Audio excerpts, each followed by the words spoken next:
Yes, I'm Beth Fennessy. I am currently an educational diagnostician at Reading Middle School. I've just recently got the position in the last 2 months, and within this position, I have decided to create a special education department app, realizing that organization and information and all these different components was a huge part of continuing to make success at Reading and to make the life of my special education teachers a little bit easier with all of that is now responsible for them. The best part of this app is the ability to be a one-shop stop. So the fact that right now we have Schoology, we have different groups in Schoology or different courses in Schoology, we have email, we have Google Drive, and all of these different things to look for resources. And a lot of times, even myself as a teacher and now in my position, I'm always wondering, where do I need to go to get the information I need to do? So this app allows that. It started off as more of like trying to get progress updates and has evolved into what you see here. So that's the best feature, is that it's all one place for the information, especially for new teachers and even for a lot of the changes that are happening currently in my position, with my change coming in and some of the things that needed to be changed. This is my first experience with making an app. It was a challenge at first. Some features were very easy, so starting off with, designing my overall look of the app was very easy. Figuring out the point or the layout, all of that, very simple information, did not have any struggles there. And those kind of things really were not much of a challenge. So you start off with that component. They've looked at what kind of reasoning or what's the purpose of it. A lot of this AffyPie is developed more for the use as a business compared to education, but they did still have a lot of good features that you could use. So once I was able to get into it, you can kind of see on the side they have what your app is going to preview, and also you can send yourself a link and you can test your app and kind of see what it does actually in the programs itself, if all the links and stuff work. And so you kind of add different items, and some of the items were much easier to add and some were not. So the first part of it is I have tools. I have two actual tools on here, the camera and the calculator. I have discovered that the camera the first time around did not work too well. The second time I was able to maneuver it the way I wanted to. But pretty much they're very easy. You just click on them and it adds on there. That feature is quite easy as well. Not too much of an issue there with any components. The next part is where I put my progress update components, and this is not something I was originally planning on doing, and then I saw the ability to add sheets, and I already had a Google Sheet with all of the students list and already had a set up for this, so I was like, oh, this is perfect. And the best part is the fact that they can click right on here on this app and update this component instead of having to go into Google made it even better. So it's not just, it's a live document. The components of that makes it much better. So if I click on the sheets, and you can see I can actually click on a student's name. It says false. In the Google Sheet itself that I have produced, it has a check mark system where you can just click check as it's completed. Here it comes up as true or false. So if you see it's a true, means it's complete. If it's false, and I did explain that into my little instructional video for them. So the teachers would just click on this portion right here, and when they click on that, that would mean true, or means otherwise they did complete the goal. And then you can see the teachers and math goals and all of each of the different areas. And the nice part is I can then, if there's any comments or issues with it, sometimes there is, they can read it there, and then I can say when I review it and when I any comments and when I've locked it.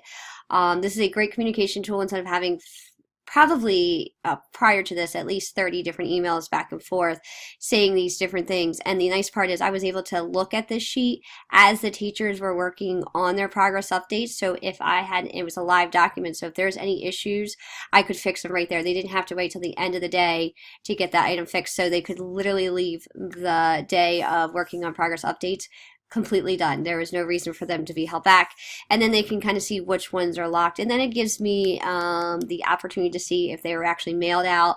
That gives the accountability part as well. So that was a very easy thing to add. All you had to do was click on the sheets and then connect it to your Google Drive. That Google Drive then allowed me to add each of this Google Sheet components. So that was very simple to add feature.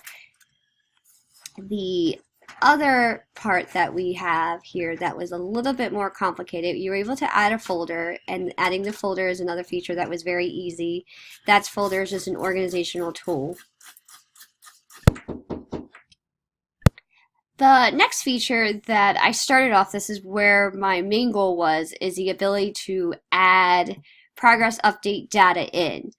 This was a struggle, many hours trying to figure this out. So the very first thing is you look at all of these different features that you can add. So you look at add features, and I went through and there's this little I button, and when you click on the I button, it gives you some information. And as I went through them, I found a database one, which I was like, okay, this must be where I'm trying to go. This is what I would like.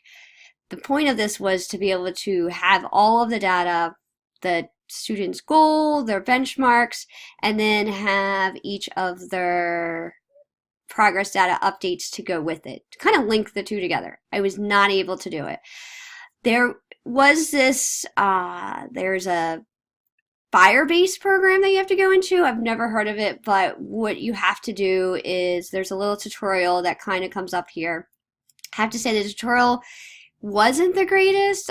One issue that I had is that the tutorial was based off an older system that they were showing, so they updated their system and different components look slightly different, which is wonderful that they updated it, but then it doesn't match their tutorial sometimes, and then sometimes the tutorials just doesn't give enough information.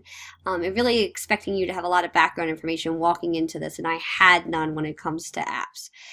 When you're looking at the Firebase data, it then sends you to another place called Firebase, and it will then have you create a database, but there wasn't a whole lot of information in that next one. It was literally like, I don't know which data I need to get what I was trying to get at.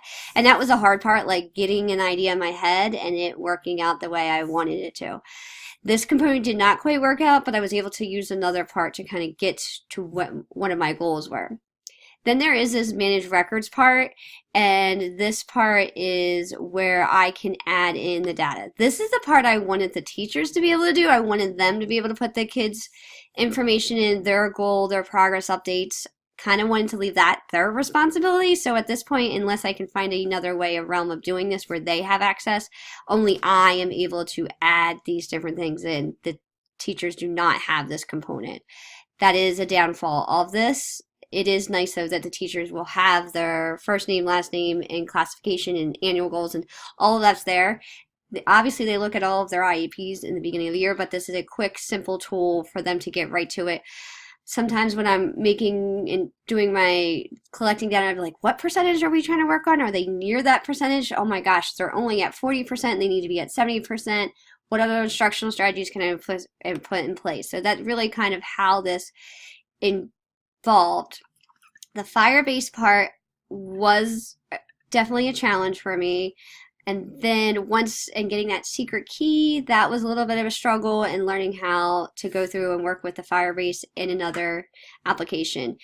Once I figured that out, it was pretty simple, and I kind of was like, oh man, that would have been nice. If I researched it, I tried to do a little research on Google. There's only about 400 users, so there's not any like YouTube videos. There are some that they create their own, but there's none that are created by other people to say, oh, this is a crazy, quick, easy way to fix the problem that you're trying to have.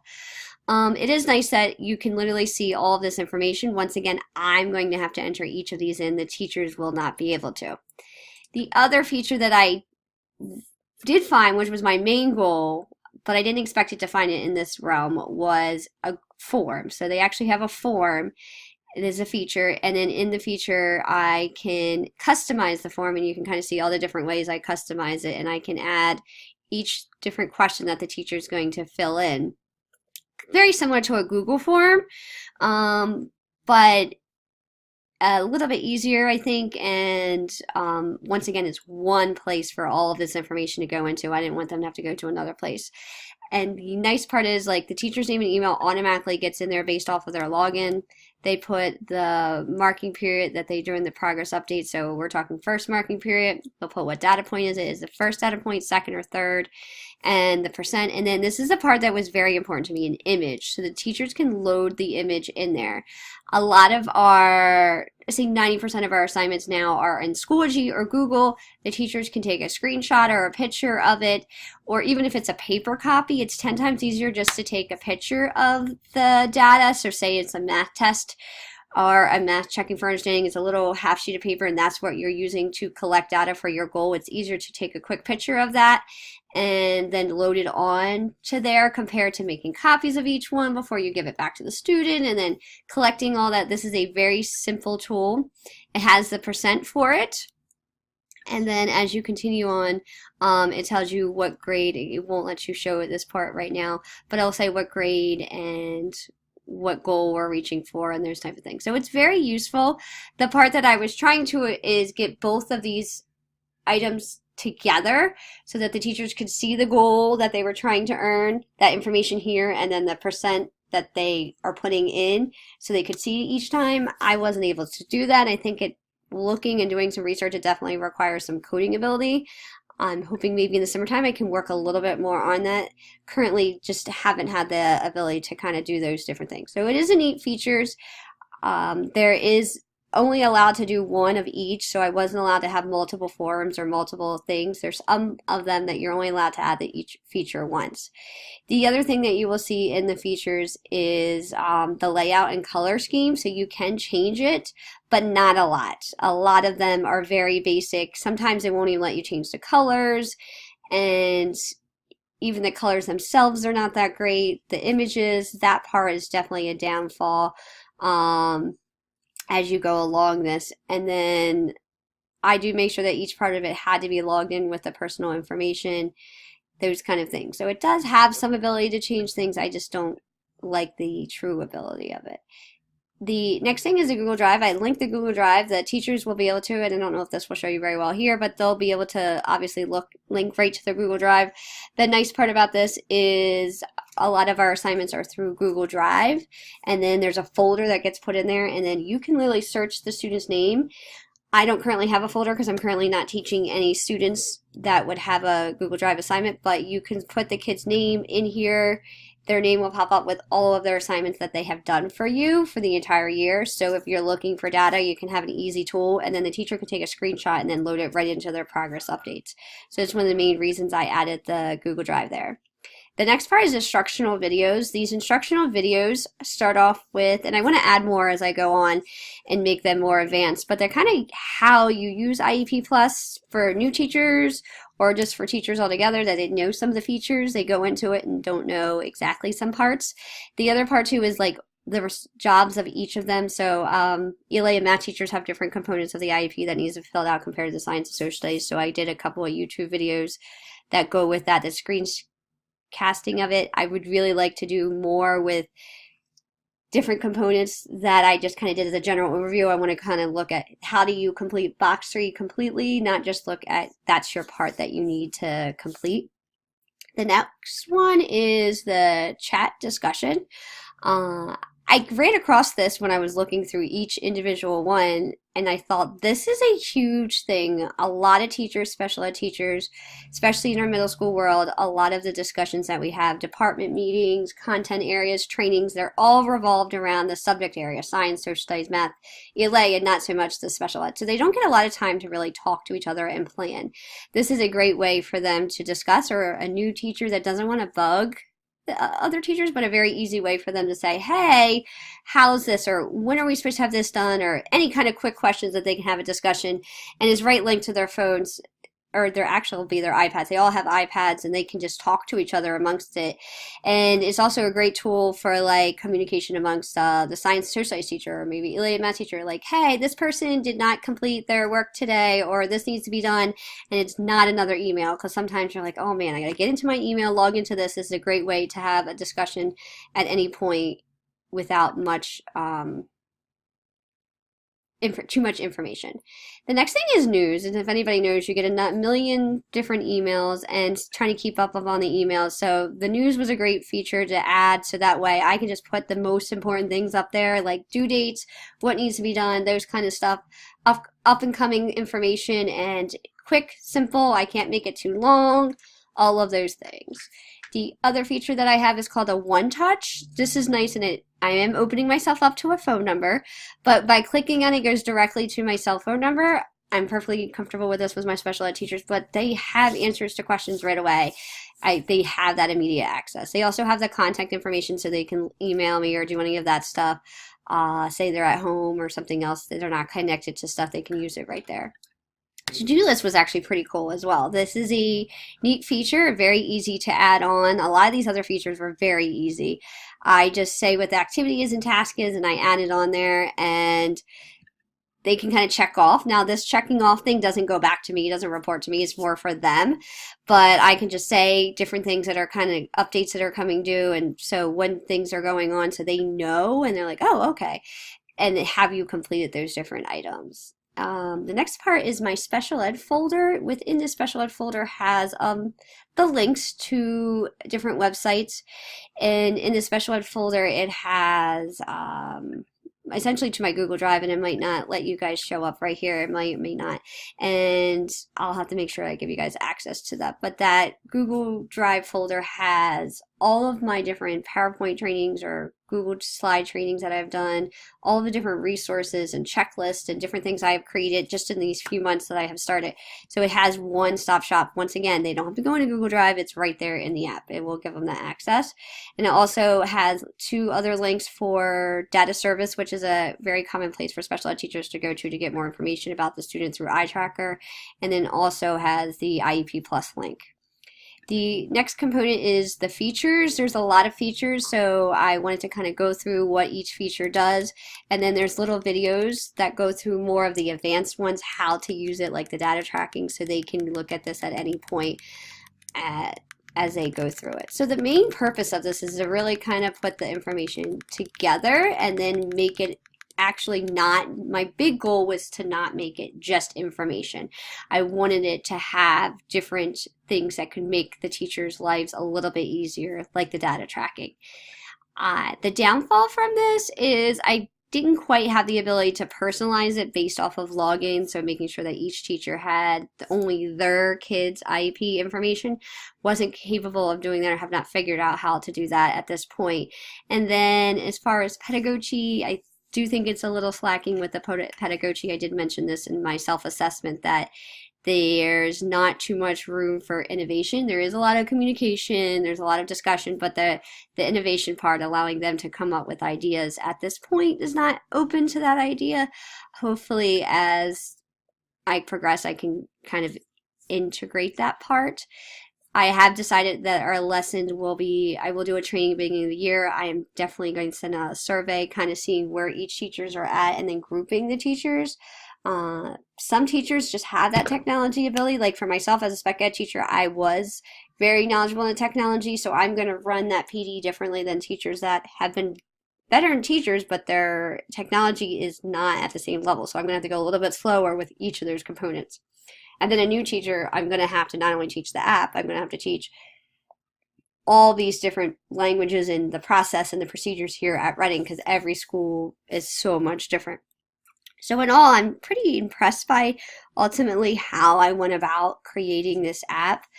There's some things that parameters that I just didn't have the ability to do, but hopefully I can learn them, or maybe just realize that that's not really part of the app. I am looking at getting the district level to look at this, at least not the district level, then my principal to go ahead and purchase this app for my spec ed teachers and to make use of it, and then trying it out with them to see if it really is useful, if they really are going to use those different components. And that's where my next part is, to really make it better with more time than I have in the summer than I currently do with my new position and grad school. And as this develops over time, hopefully this is something that the whole district can use. We need a lot more concise, clear procedures throughout. And if we have this kind of tool here, it could be that clear, concise procedures. Everyone's doing the same thing amongst all schools. So overall, this is my special education department app, and kind of a learning tool for me. A lot of new features. There is some downfall with the design component, as mentioned before, but it is pretty simple to use and add. It's just when you're trying to make more advanced, there's not a whole lot of help there.